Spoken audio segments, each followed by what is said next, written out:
invited talk. Dr. Devdip Sarkar obtained his BE in ETC from Jadavpur University in 2011 and his MTech and PhD in electrical engineering with specialization in RF and microwave from IIT Kanpur in 2013 and 18 respectively. He has worked as visiting researcher and postdoc fellow in the Department of Electrical and Computer Engineering, Royal Military College, Canada, respectively during May 2017, August 2007, May to August 2017 and November 2018 to 20. After that, he briefly served as assistant professor in Department of Electrical Engineering, IIT Ropar from March to July 2020.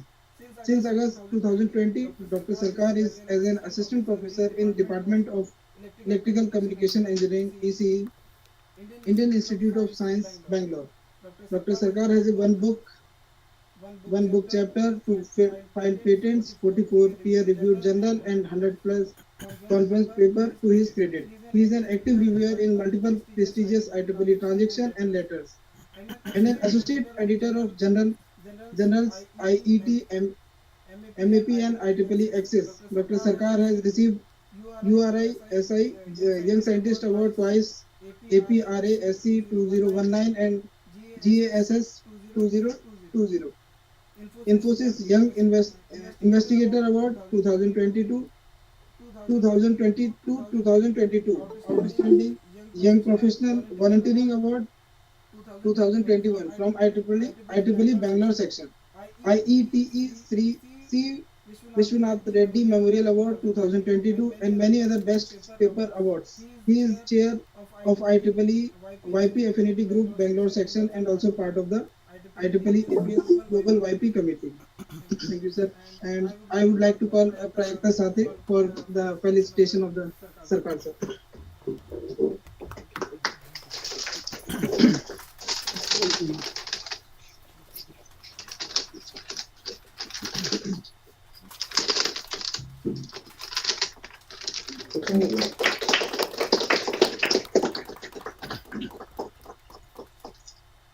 Thank you. Thank you. So I hope I am audible to everyone in this room as well as online in this conference. Check. Online.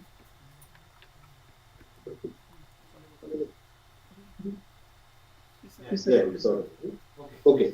So and my screen is also visible. That is the part. Just okay.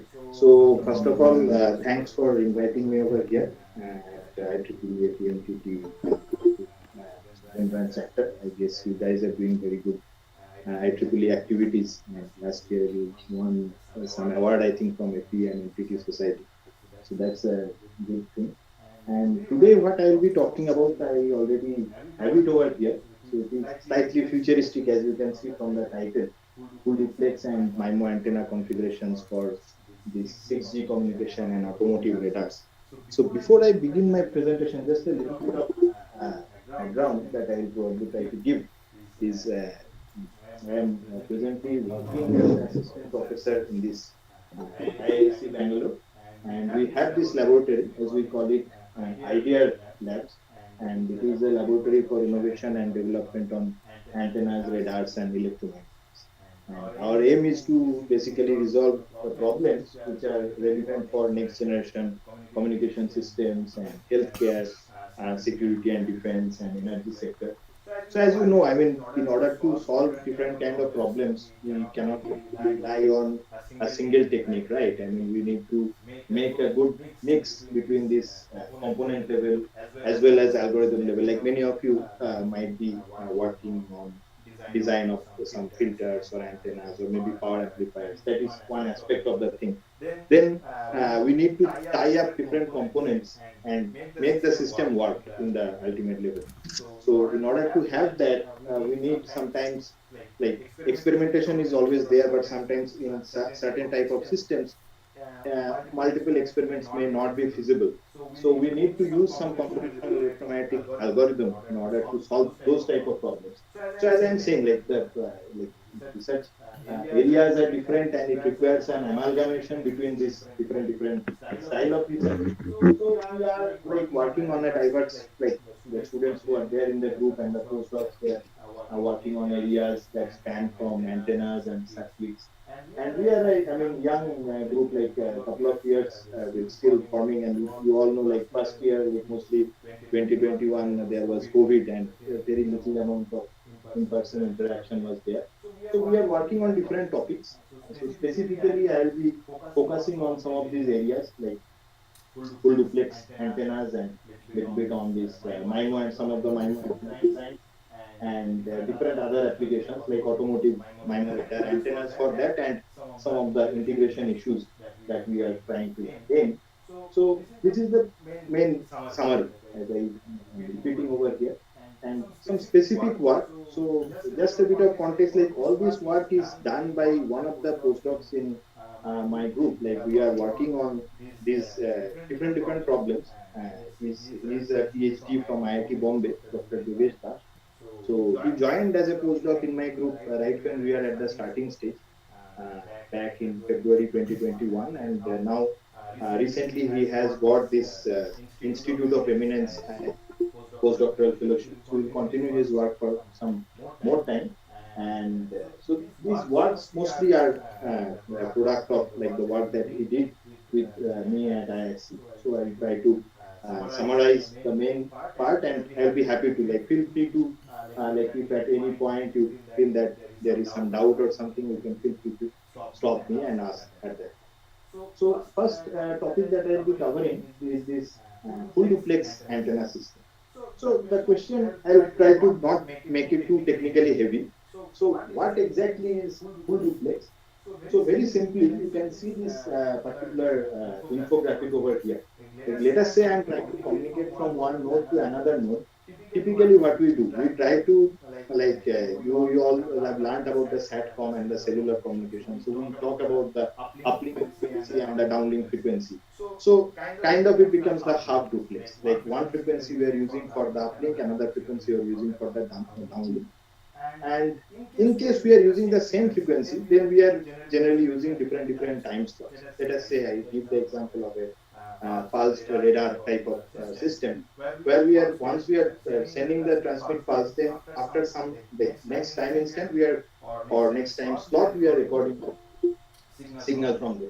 So typically we work with this half duplex type of system, and most of these contemporary communication systems, which they are functioning as both transmitters and receivers. Like for example, when we have the cell phone with us, it is communicating with the base station. So that is how we get the uplink and downlink concept. And they are using either this time division duplex or this frequency division duplex. So the concept that this IBFD, in short, in abbreviation people call this in-band full duplex type of system is when we are communicating in the same time slot and in the same frequency band.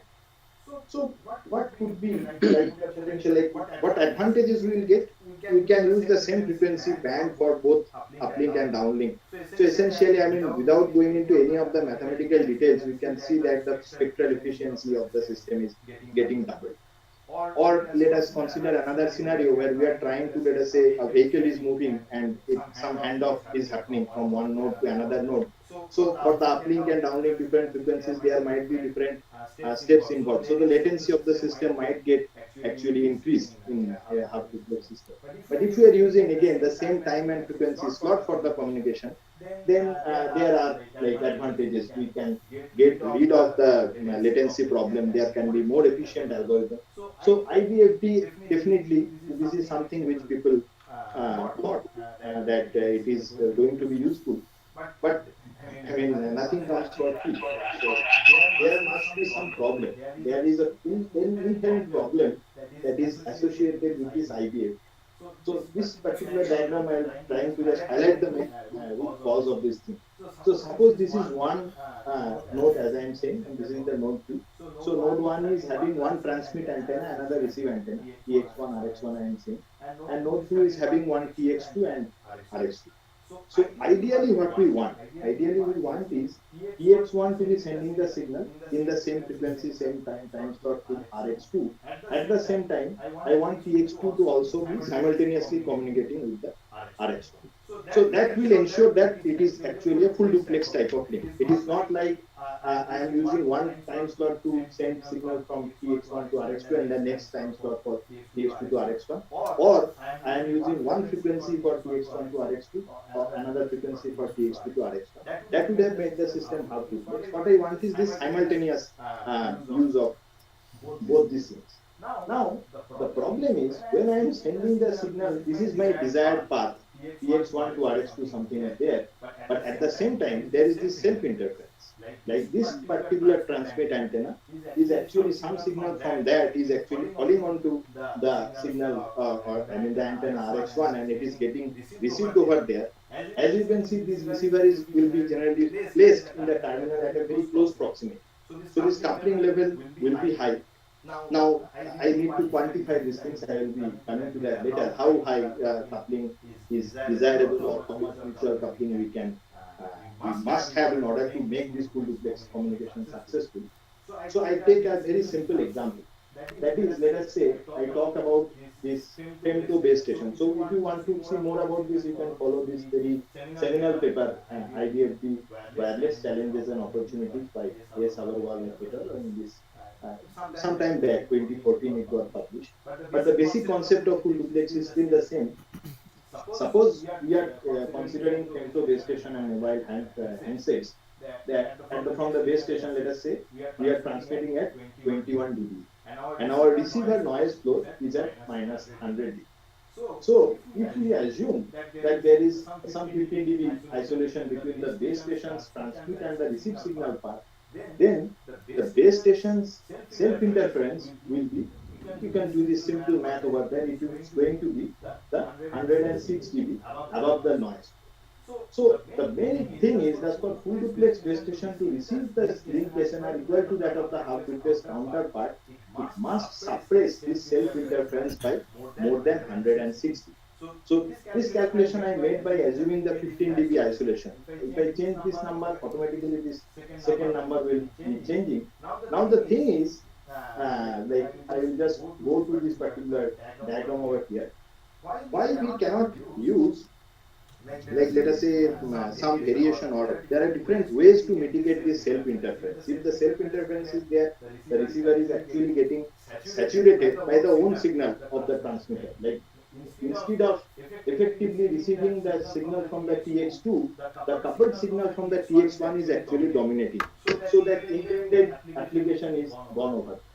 So there are different ways by which we can mitigate this problem of self-interference. We can cancel it out. And so main thing, like I'll come to this particular slide, maybe I'll go back a little bit. So what we want to do, we want that the transmit signal, it can get scattered by nearby scatterers, or there will be a direct path, and there is this desired signal. So we need to suppress this entire self-interference portion in order to have the desired signal over there.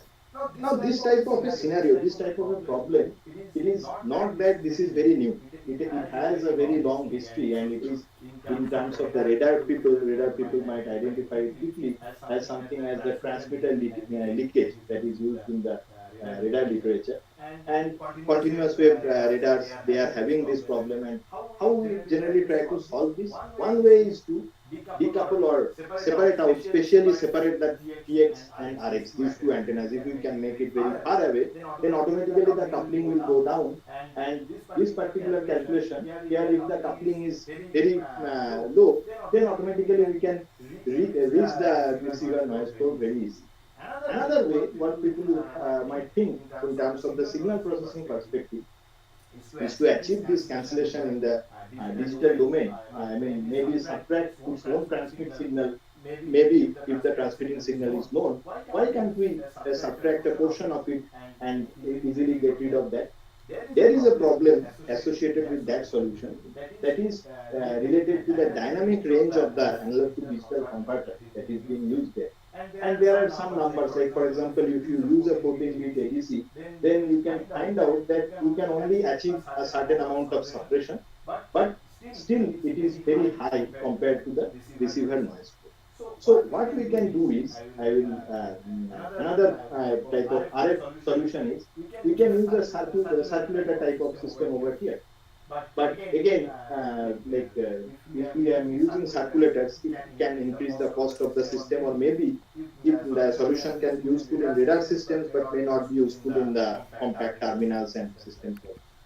So one particular type of solution that our group we are focusing into based on our area of expertise is, why not decouple the closely spaced antennas, and if we are achieving the isolation at the RF level, at the propagation level itself, then we are in a good space. Like you can think of that, suppose I am blocking the self interference from itself entering into the receive chain, then automatically the load on the rest of the stages like the ADC and the other problems, they are resolved.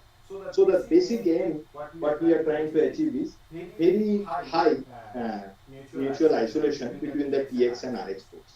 Now, again, we are not in a position, because the system form factor will increase. So we cannot really separate out this transmitter and the receiver at our locations. We have to keep it close together. And people who are working on, let us say, MIMO antenna, we know that typically when we use the pattern or polarization diversity, then okay, we can get sometimes an isolation about 30 dB or 40 dB, something like that. But there is a catch. Like if I am using pattern diversity or polarization diversity, then the system is not really becoming full duplex, because the transmit antenna is pointing, maybe let us say I keep two patch antenna. I keep one patch antenna here, another patch antenna there. So this transmit antenna is propagating, let us say, towards this wall, and the receive antenna is transmitting like towards this ground. Then essentially there are two spatially decoupled channels. So the basic problem, that is communicating at the between two nodes at the same time and same frequency, that is not there. Same for the two, let us say I'm using two dipoles at orthogonal. I can get very high port to port isolation, but and that can work in the pattern diversity or polarization diversity type of system. But for the full duplex or IVFD technology, we cannot use those type of solutions. So we are like, I will be showing you some of the work that we did specifically for this IVFD or V2X, okay, like vehicle to X communication, because as I said, IVFD has a lot of advantage if I am applying for the vehicular technology and like future generation V2X and 6G and all those things. People are calling it the ITS or intelligent transportation system. So full duplex is one of the key enabling technology for that. And here I have just like I'm trying to summarize whatever I said. There are different ways to suppress the self interference. Typically, we need to achieve the 100 dB of self interference cancellation, and they can be achieved by this digital analog circuit domain or propagation domain techniques. So in our group, we are focusing on this propagation domain system. Now, not only we have to check the mutual coupling between the antenna ports, also we need to see that whether the solution is working in a real life scenario. Like maybe many of the mutual coupling reduction techniques are working in anechoic chamber, like which is a very idealistic type of situation.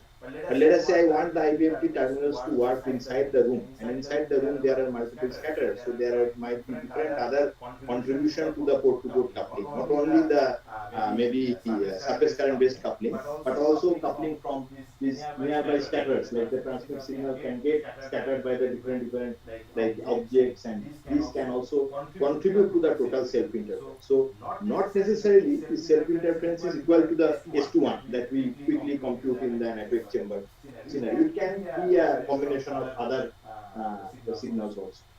So this is like our design objective, what Yogesh started working on. Like we took this 5.9 gigahertz frequency, center frequency, and there is some 100 megahertz of bandwidth for this V2X ITS application.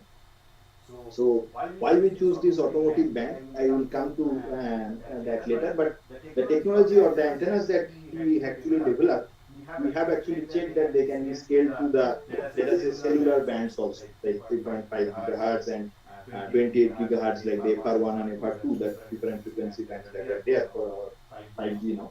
So typically what the numbers in terms of the number, the total self interference cancellation in the chain, that has to be more than 100 dB to have the receive I mean self interference below, pushed below the receiver noise floor. So in the antenna level, the desired number, that after doing a lot of literature survey, this is the number that typical people are typically aiming at, that is greater than 60 dB. And as I said, we cannot use the exactly the pattern diversity and pattern polarization diversity type of scenario. We have to have this co-polarized and pattern looking into the same direction. So this is one design that we actually came up with, uh, based on like, suddenly it may look as like complicated type of design, but this is actually developed in a step-by-step manner from a simple two-port microstrip patch antenna system. So this is one patch, this is another patch, two side-by-side microstrip patch antenna designed at this 5.9 gigahertz. Now, how we achieved these features, like mainly the high mutual coupling reduction, that is greater than 60 dB. So there are two type of things that are placed, I should say, not two, actually three. One is, as you can see over here, these small strips that are connected to this edge of these patches, and there is this defected ground structure below on the microstrip pad, and on top of that, it is not, I cannot fully say that it is a planar structure, because on top of that I am using a certain superstrate, and on the superstrate there are two of these strips which comprise of like this, like which consists or make this near field decoupling structure, NFDS as we are calling. So in the step by step we developed, like this was the first like in order to start the design, we started from here to just patches which are coupled, and you can look that the stage to edge spacing is made such that the mutual coupling or the interport isolation, other way around you can put it, the mutual coupling is around minus 11 or minus 12 dB approximately. So isolate amounts to 12 dB of isolation.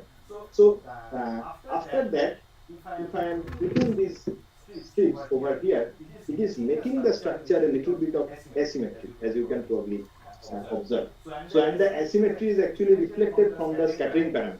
So the scattering parameters is, I mean, S11 is not exactly equal to the S22 in that case, but we tried to achieve that this S11 and S22 actually cover our desired frequency band with a desired amount of like mutual coupling over there, and impedance matching should also be minus 10 dB limit.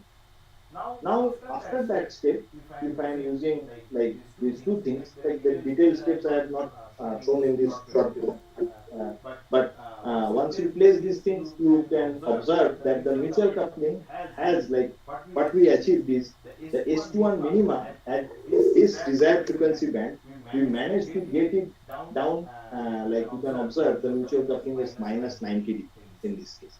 So a very high degree of isolation between the two side-by-side ports is achieved, although there is, like the edge to edge spacing between these two patch is not that high. And this actually satisfies or whatever desired limit we wanted to have in order to make this system applicable for a IBFD terminal. So in order to verify, like we had to do multiple studies. One of that is the first at the simulation level, check that the pointing flow is actually getting suppressed when I'm exciting one port. So this was the pointing flow diagram, pointing vector maps that is generated by the CSP micro studio from one antenna to the side-by-side antenna. So we observed that there is some amount of coupling is happening. This is the side view of the system. But when we add this BGS of specific size, and we add this near field decoupling structure of a specific size, that mutual coupling got reduced. So a lot of parametric studies and tuning had to be done. What is the impact of the length of each of these strips? What is the impact of the size of this defected ground structure? So in a way, like these are all parametric things, but if you think about what exactly is happening, like what is the physical reasoning of this huge mutual coupling suppression, So in microstrip patch antenna systems, the mutual coupling happens due to number of mechanisms. One of the main dominant mechanism is the excitation of the surface waves in the system. If I am talking about the microstrip patch, when I am putting the probe excitation at the microstrip patch, it is actually resulting into the surface wave. And surface wave can flow unattenuated on that system, and which generally couples the energy from the nearby antenna elements.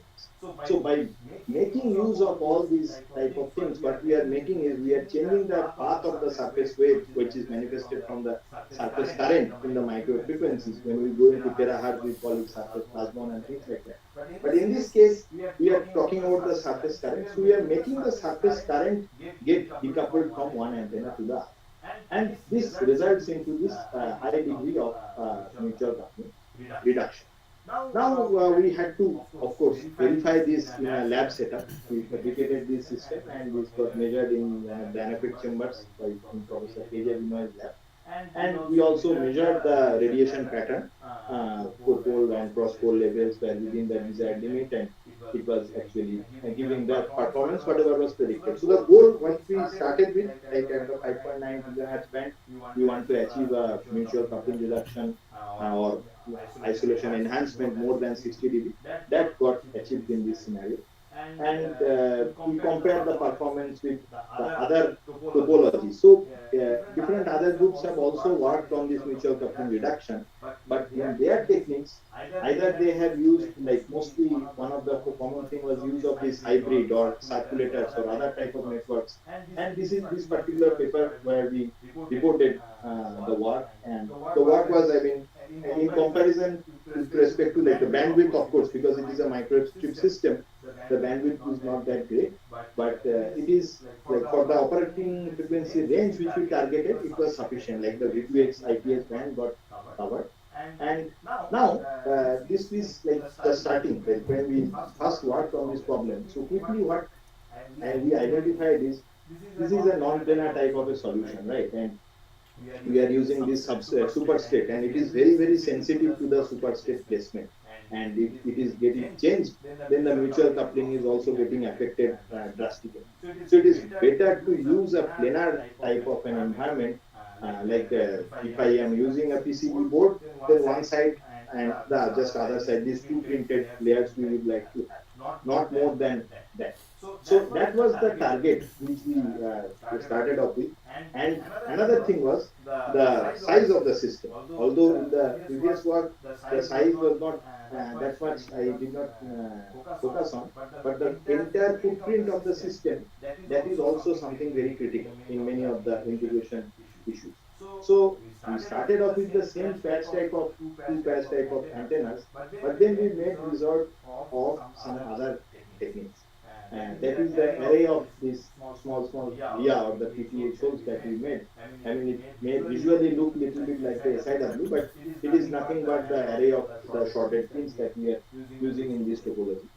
So here we started like from the stage one. This is the two patch antenna, as you can see in the co-polarized mode. Like I mean, if you look into the current distribution at the radiating edge for antenna 1 and antenna 2, you will see that they are of the same polarization. But of course, if you use them both in the, like if you try to use this two-port antenna system as an array and excite both the ports with the same signal, then you will get a null in the broadside. But in this case, we are trying to operate these ports individually as one TX and RX. Now, how we modified the structure. First thing was to plan on reduction of the size of these antennas, and there we looked into the modes, like the dominant mode of the patch antenna at the TM01, and we saw that if we can make an short circuit at the central region, something like this, then we can actually use the half of the system. So there are two things. The size, of course, is getting reduced, but now instead of two radiating edge, as we normally learn in the microstrip patch antenna theory, there are two radiating edge. In this case, we are only having one radiating edge. So effectively, the gain is getting dropped at some 5 dB, 5.5 dB we are getting. But for the single patch, we are getting around 8 dB gain.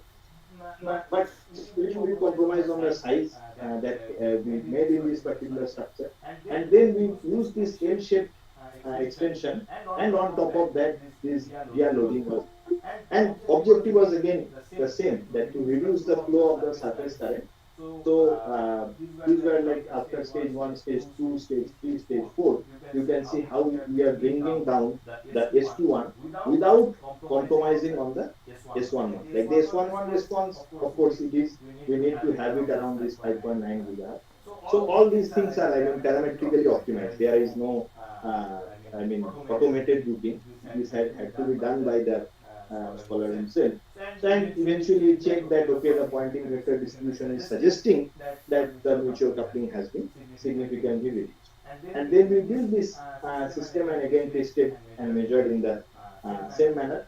And this particular work we reported this year in the IIT-KGP, and we compared with all the co-polarized full duplex antenna systems that are reported in recent literature, and our system actually gave us the best performance in compared. So this was, and before, I mean, before reporting it into the journal earlier this year, I mean, this was done. So initially we patented this particular work, and I think it has been granted and already published in the Indian Patent. So any of you who are might be interested in working in this area, you can follow this paper. So I did not go into the, I mean, too many heavy technical details, but I think you understood that what we are trying to achieve. And this can be, I mean, if you see that this is specifically done for 5.9 gigahertz, but actually we had built and also tested this for other frequencies like 3.5 gigahertz, and mainly in the subsets that we have checked this one.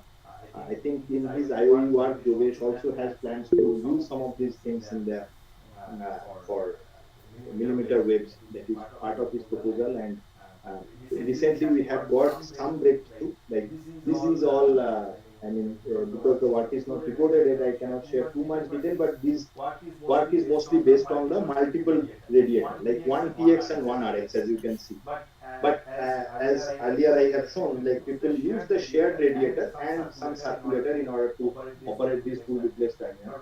But what if we use one shared radiating system, excite it in two different ports, and make use of some of these techniques? Like these are all passive that I discussed over here. So what if we use them and we can have the desired level of isolation, that is more than 60 dB or around 70 dB isolation we can get? Of course, the size and other things we have to check. The bandwidth is something we need to observe. So on those lines, we have made some work, and hopefully we'll report that very soon. Now, another thing that we also did, little bit of that I'm showing, like checking the system performance in the NFH chamber is fine. I mean, that is of course giving you the performance of the antenna system in an ideal scenario. But if you want to observe that whether this self-interference reduction, desired self-interference reduction is happening in the real time. So for that we actually made use of a very simple economic setup, like using these Adam Pluto SDRs. We have multiple of them in our lab, and we use the two ports of the, like one antenna we designed was the stage 0 of the previous design, like the simple two microstrip patches, and we check what is the self-interference signal that is received in the real time. Like one of the SDR ports, we put out a tone, and also the QPSK modulated signal we sent out, and what is the signal that is received at the other port. So that reduction from this picture to this picture, the excitation frequency, all other things are same. Only we are changing the antenna, and this has been done not only in the NFX chamber, because we can move it around, so we can check it in front of, like you also did the experiment by placing some PEC sheets and in front and back. So it depends on that, but eventually the reduction is significant. Like at the antenna level, the reduction in the self interference is significantly operated in a real time scenario. So this testing we did with this full duplex.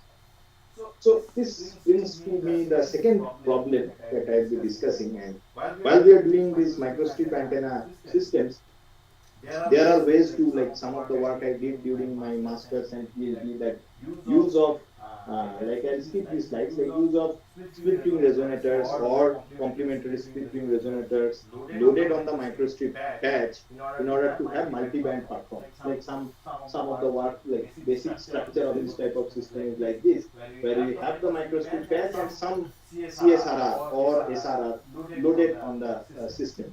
So what that does is, physically speaking, there is nothing too complicated about it. This CSRR itself is a resonator. Microstrip patch itself is a resonator. So when we use both of them in the coupled mode, they give multiple resonances, and we can actually tune them by suitably adjusting the size of the CSRR, the location of the CSRR, and also the orientation, like the way these splits are located. This makes the system slightly asymmetric. So we can actually get dual band, dual polarized type of systems by loading a microstrip patch with the CS. And the like this type of research, we sometimes in earlier times they were called 10 years back, people were very fascinated about this metamaterial. So metamaterial antenna, later on people started moving into metamaterial inspired antenna, because the CSRRs, array of the CSRRs can be used for some of the artificially homogenized type of environment design. But when I'm using a single antenna, I mean single resonator, it is no longer a metamaterial. So it is a metamaterial inspired system at max, and can say. So I personally prefer calling it a simple resonator loaded patch antenna that can give you multi-band performance. And this has been done, like we check that by placing certain orientation and certain size of the system, we can tune these bands independently and put it in our desired location. Narrow bandwidth will be there, but multi-band performance we can get with different polarization states. So these things we reported. But one aspect that we found out after a lot of literature survey, that mostly people are designing these multi-band antennas, and let us say in the patch, when you read in your textbook, that the fundamental or dominant mode is TM10 or TM01 mode. But when we are talking about, there are of course higher order modes in the microstrip patch antenna inherently, like which are there, which may get excited in some of the scenarios. And when we are having higher order modes, they can, catch your some spurious signals and can cause the receiver sensitivity problem. So we and that higher order mode problem is also something that somehow gets magnified when we are putting these CSRRs on the location, right? Because the CSRRs, they are interacting with the fundamental mode of the patch antenna. At the same time, those resonant or those resonances of the higher order mode, they are also becoming affected by the CSRs. So that is something that mostly people are, not.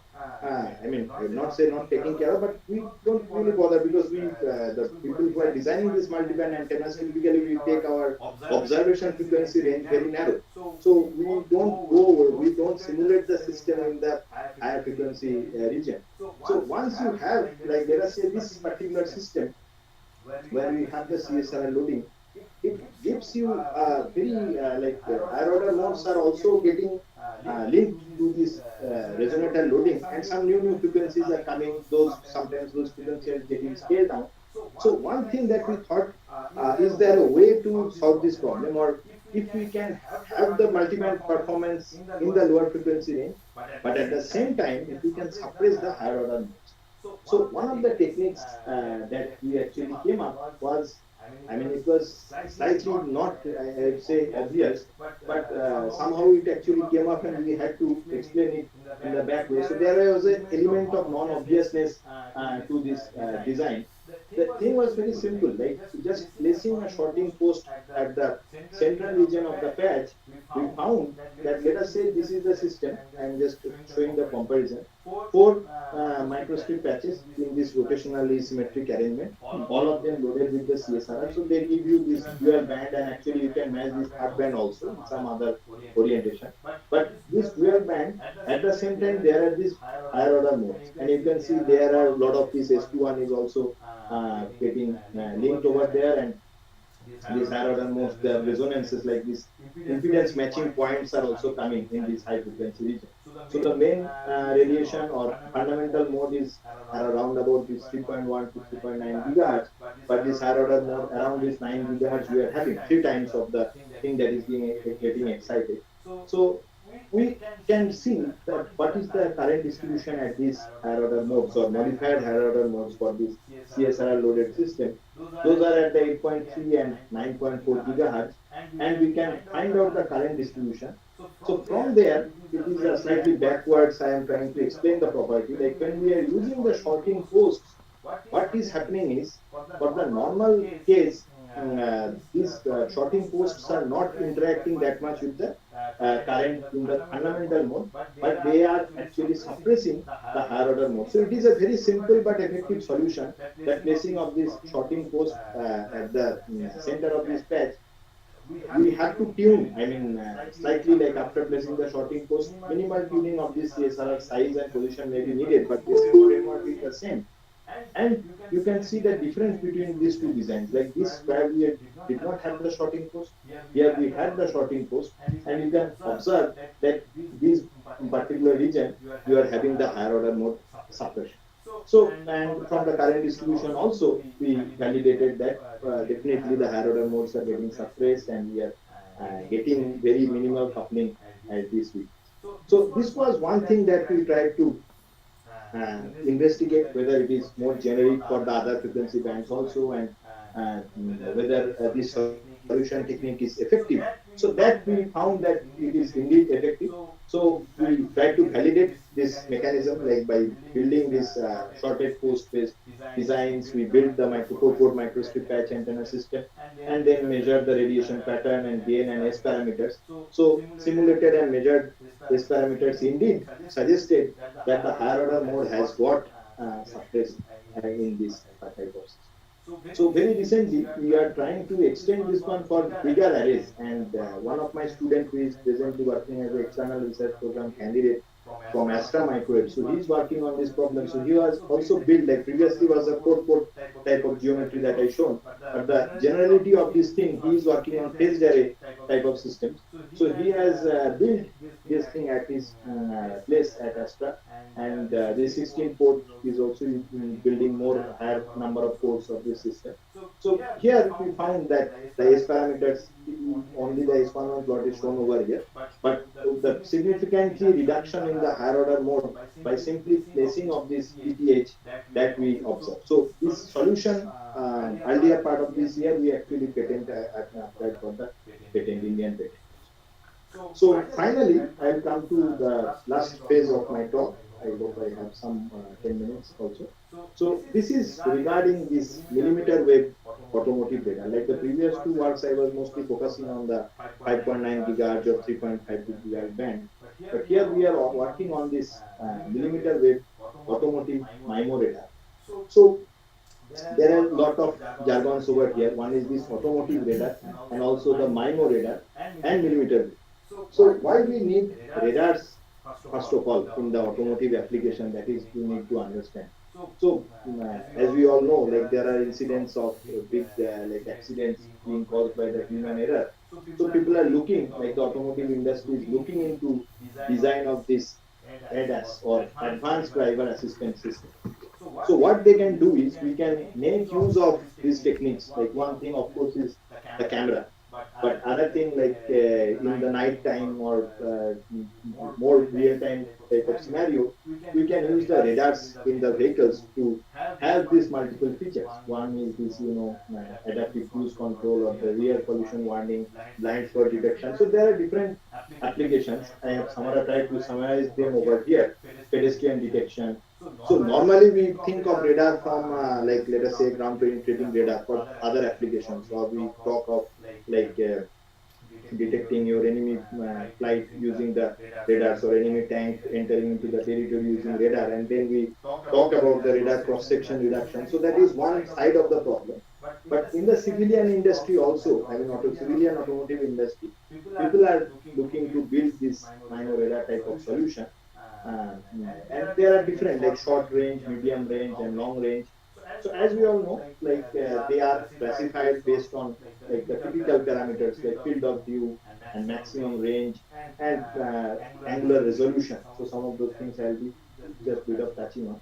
So the frequency of operation in this type of automotive radars is typically at the 77 gigahertz, 77 to 81 gigahertz, so centrally 79.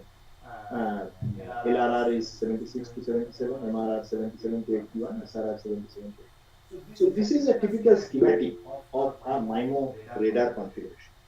So now I'll be talking about what is MIMO radar. Like if you think of from a very simple, without going into any mathematical jargon, like I have a transmitter, I try to send something and something is getting scattered back. That back scatter we are trying to detect by one receiver. So that is a typical, I can say, continuous wave radar system at a single input, single output type of configuration. But if I'm having multiple transmitters and multiple receivers, but they are co-located. What I am talking about here, because in the vehicle we are trying to integrate this type of radar system, so we are having this co-located transmitters and the receivers. That is constituting your MIMO radar. So it is, although the term is MIMO and we use it for the MIMO communication system, but you can see that there is a fundamental difference between the term like MIMO communication, as we say in the massive MIMO type of topology. The base station is equipped with multiple antennas and your handset is equipped with multiple antennas. The number of antennas in the base station can go for the massive MIMO more than 100 or 200, something like that. But for even thousands, sometimes people are talking about holographic MIMO and all. But in the handset, we are having 7 to 8 antennas, at max 15 to 60 antennas. So overall, in that MIMO communication regime, we are having the channel as some M cross N channel, and from the channel we are trying to find out what is the rank and all these things, like which show how much effective channel capacity enhancement you get from the CISO communication. So it is an entire different thing story. But from when we are talking about this MIMO radar, I am not talking about the data rate enhancement like I do for the MIMO communication system. It is now more to do with the radar performance. And in this specific case, I'll be talking about two main parameters. One is this field of view.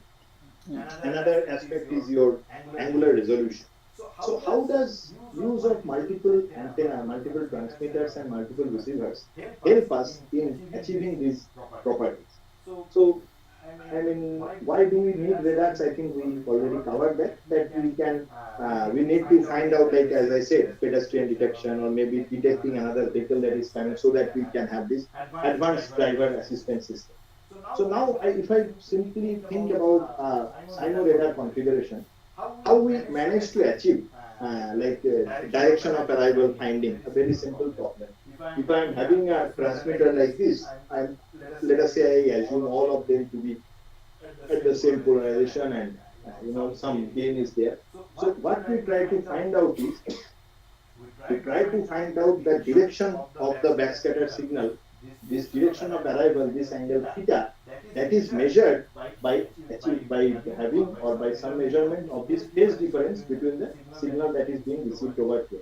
And it is simple array theory. From there you can actually find out that how this phase difference is actually related to this particular angle of arrival theta. So this gives us the unambiguous field of view of the radar. That is one thing. Now, if I think about the resolution is something that how much, like let us say there are two targets are there, how we can resolve between the two targets. So what is the delta theta? Okay, how like let us say one target is from some theta and another target is a theta plus delta theta. So correspondingly this theta can give you a phase difference of alpha 1, this can give you a phase difference of alpha 2. So this delta alpha to delta theta, that connection, that will give you time track. I mean, the mathematics, actual mathematics might be like people who are working in the radar area, there is a lot of approximation here. But the basic principle is, if I am having, like let us say, I'll just come to the final result, that if I am having one transmitter and multiple receivers, that is generally called a single input, multiple output radar configuration, MIMO radar configuration. Then if I keep on increasing my number of received antennas, there is a typical enhancement in the, or inverse enhancement in the angular resolution. So very simply put, if I increase the number of receiver antennas, my angular resolution becomes better. So if I want to, now coming to the other side of the thing, if I want to achieve a desired angular resolution, why not increase the number of receivers? That can be of,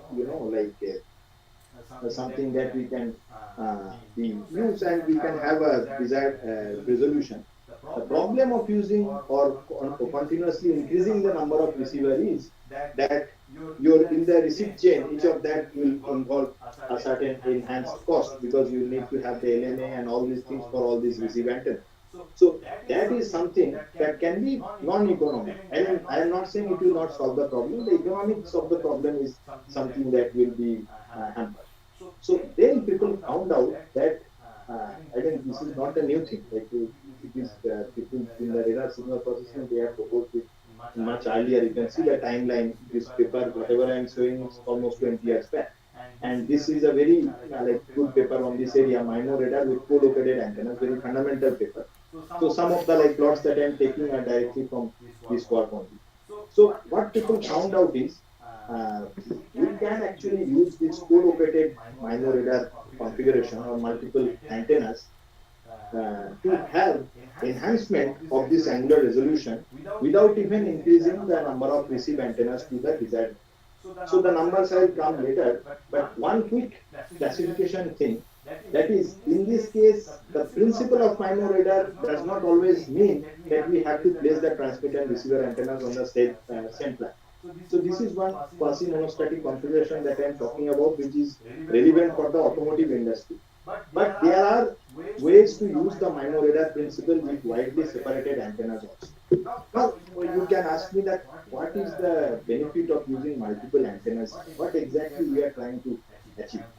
One end I am talking about reducing or I mean making the angular resolution better. So what advantage? Let me skip this. So what advantage exactly we have if I am using multiple transmitters? So the thing is, it is not limited to the antenna problem. There is something that is happening at the transmitter, which is called as waveform diversity. I am talking in a very simple term.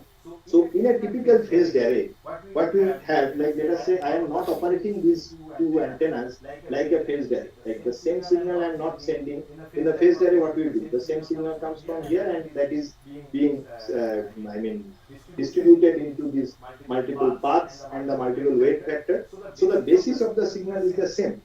I'll show one more picture over here that will make the things more clear. So this is, if I am using this multiple antennas in the phased array mode, then I am using the same basis function, ST over here, with multiple different weight factors. So that gives us the transmitted signal or the scattered signal from the two targets. Remember that our ultimate range is to improve the resolution, improve the resolvability of these two targets. So what we are trying to achieve by MIMO radar principle is, if I am sending, let us say, multiple like different decorrelated basis functions, S1, P2, SMT in this case, let us say M is the number of transmitter over here. So the whatever will receive at the MIMO receive array, they will be combination of the different weight factors of this SMT.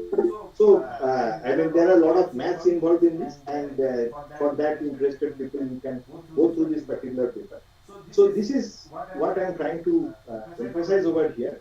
Is it is actually, although the array topology wise it may seem similar to the phased array radar, but the in signal processing involved is what makes it different from this typical phased array. So, some numbers, and actually this is one type of picture which I wanted to show over here. I hope it is visible to all of you. Like here you can see an automotive MIMO radar module, and in our lab we have actually got some of these things for future experimentation. So that is a MIMO radar setup. So here you can notice that these are your transmitter antennas and these are the receiver antennas over here, and they are all co-located in the same board. This part constitutes the electronics of the system. So by using the waveform diversity, if I am using a properly decorrelated signal to be sent at these three antennas, then the number of targets that can be uniquely identified by the MIMO radar is up to this number of transmit antenna times its phased array count. So if I am, let us say, I am keeping this four receiver and three transmitter antenna. So it is actually giving me the angular, I mean, in the best scenario, it is giving me the resolution like a single transmitter, 12 receiver MIMO radar system. So that is the cost reduction that we are having. If I have had to use, I mean, you can think like for the same angular resolution, I needed 12 receive antennas and one transmit antenna. So the amount of electronics that goes in the receive chain that inherently gets increased, the LNA and all those other things. So in this case, by use of some additional signal processing, I am making the cost down. So this is the technology that people follow. And well, I mean, due to the maybe I can discuss these things offline. Or so there are ways to quantify all the things that I described over here. From the steering vector, you can the key thing is there is one factor known as the virtual aperture. So the virtual aperture gets enhanced when you use the multiple transmitter and the multiple receiver. So best case scenario, as I said, so all of these are from that 2007 paper that I already said.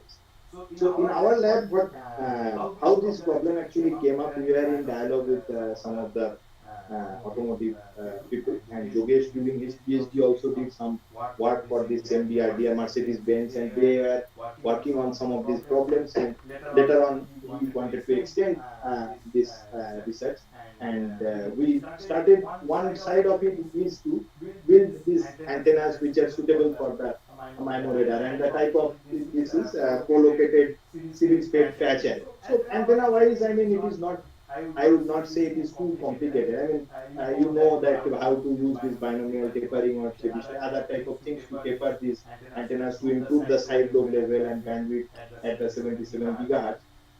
So the problem that I wanted to discuss over here is what we are attempting for some time is that came up from the dialogue with this automotive industry, not only this like Mercedes-Benz, but other like General Motors and other. We had some informal chat. So the main thing is they are building this automotive radar solution at the industry level, testing it, but when they are mounting it in the vehicle, it is not giving the same performance. Like for example, you have measured and you have done that it is giving the some angular resolution of some field of view, but when it is mounted in an actual vehicle system, the performance, the radar output parameters are getting affected. So the main challenge here is like this 77 gigahertz antenna system is mounted with behind, like this is just a simple scenario where there is a bumper, simple curved bumper, and behind that maybe this antenna will be placed. So how we can find out that what is the effect of this bumper on the particular radar performance?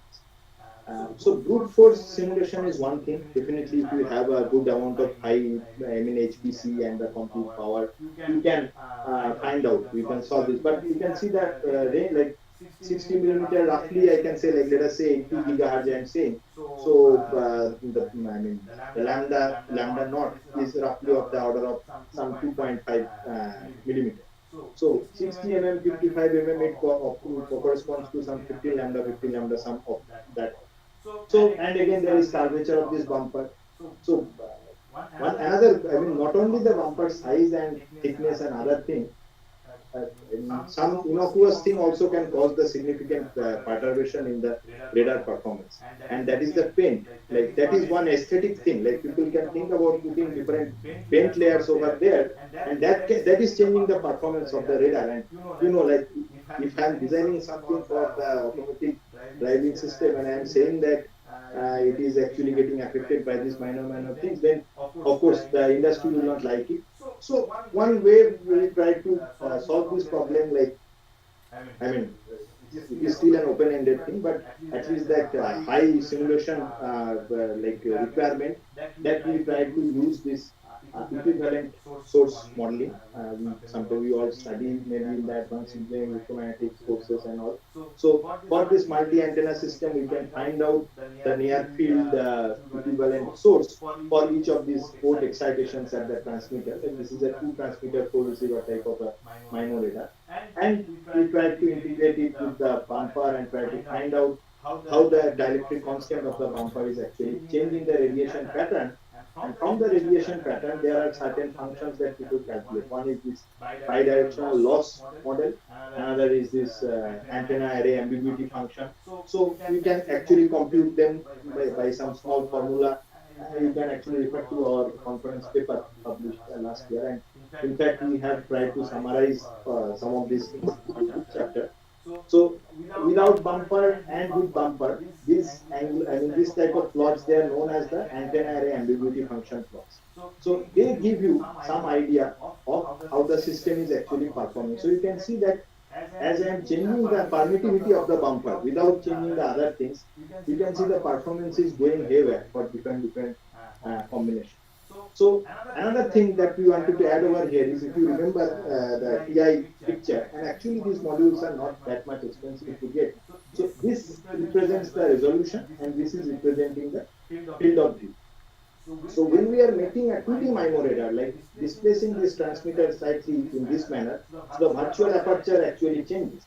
So this 2 cross 4 1D MIMO radar antenna and 3 cross 4 2D MIMO radar antenna, that actually gives more advantage in terms of the resolution and the field of view.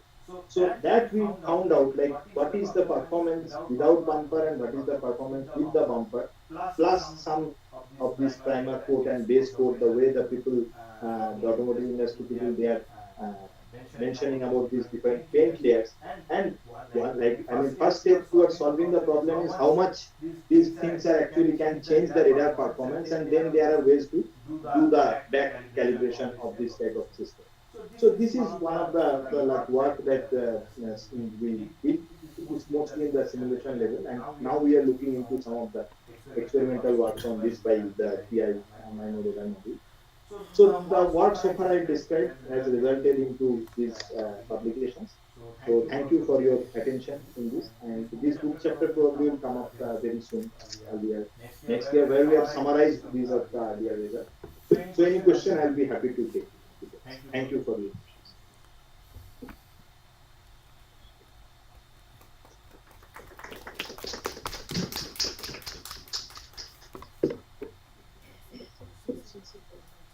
Chat box.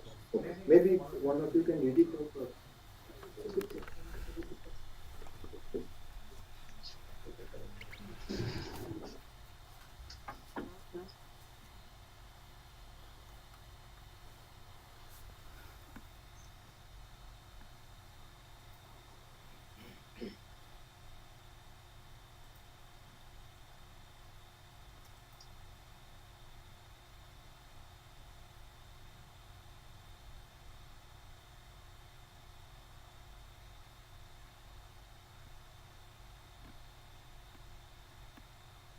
Yeah, okay.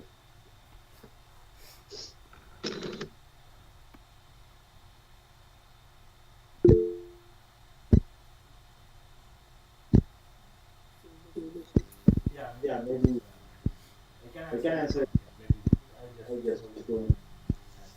So what is the simulation antenna EM simulator what you have used, and what is the